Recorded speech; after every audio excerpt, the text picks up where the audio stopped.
educational disagreement. But should you hash things out by arguing in front of your kids? According to blogger Christine Tate, yes. In a Washington Post column, she claims it offers teachable moments for kids and that seeing parents argue shows them all aspects of a healthy relationship.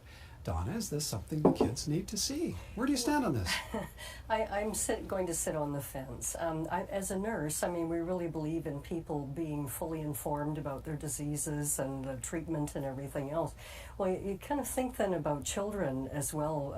How do they become informed about how to argue constructively and stand up for yourself and not be bullied and everything? So it's wonderful teachable moments when parents are arguing, as long as it's a knockdown, not a knockdown, drag-out, nasty fight that really shouldn't be taking place and shouldn't be in front of the kids. Just one other thing as well, too, is children are always afraid that their parents are going to break up and divorce. And so taking fights behind closed doors where the kids are, they know there's tension, they know there's a fight, they never hear anything, can be just as bad as having, big arguments in front of the children. So again, you want to teach your children how to argue constructively but you got to do it carefully.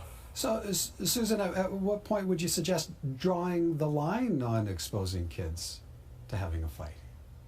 Well, I think it depends upon the topic, and so if the topic is age appropriate and appropriate for children to be exposed to, I think that's fine. If it's certainly something that is really only for adults to be discussing, then I think that should be done behind closed doors. And in terms also of drawing the line, I think if the parents are good communicators and they can be modeling effective communication and conflict resolution, that's fine. And if you're the type of parent that might not be very good at communicating, might be prone to outbursts and angry interactions, then I'm going to say that's not appropriate. Would you go so far as to say, Susan, that there are benefits for the kids? I think that children can learn that there can be differences of opinion, and that's fantastic, and that just about working it out and then modeling good listening skills and openness to new ideas. And so I think there's lots of benefits for children. Judy, what do you consider to be the biggest no-nos? So I agree that most disagreements should be hashed out in front of the kids, unless the no-nos. No name calling, no swearing, no verbal criticisms, no physical violence. When parents use those in front of the kids, that's what we call adverse childhood experiences, and that can affect brain architecture. So if parents are reasonably kind, they use their I statements. So I feel unappreciated when people walk on my floor with mud after I've just washed it.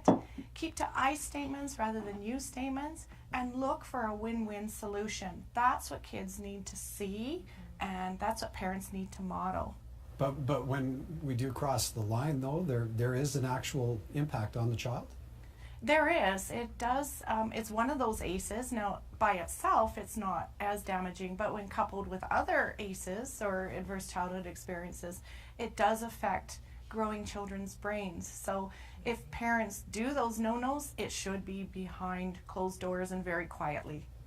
Donna, you had a point on that too? Well, I guess really, if it's going to be that difficult, this is probably where the parents need to get some counseling, or bring in a mediator if it's going to be that damaging. Healthy parents with a healthy relationship have healthy children. And arguing is a very, very teachable moment. And so if you can't have an argument that is constructive, where you work things out, where you show that you've got an equal partnership, one isn't bullying the other or one isn't dominating the other. I mean, those are very, very important lessons. So again, relationships are important. Tough, really nasty, long drawn-out arguments probably need a mediator, and they should be taken out of the house, and maybe even some family counseling, who knows. And so, Susan, bottom line, you really, as a parent, need to have full control of your emotions. I really think that you do, and in all honesty, Michael, that is a choice, and I don't think you can blame your spouse for you reacting and lashing out in anger. That's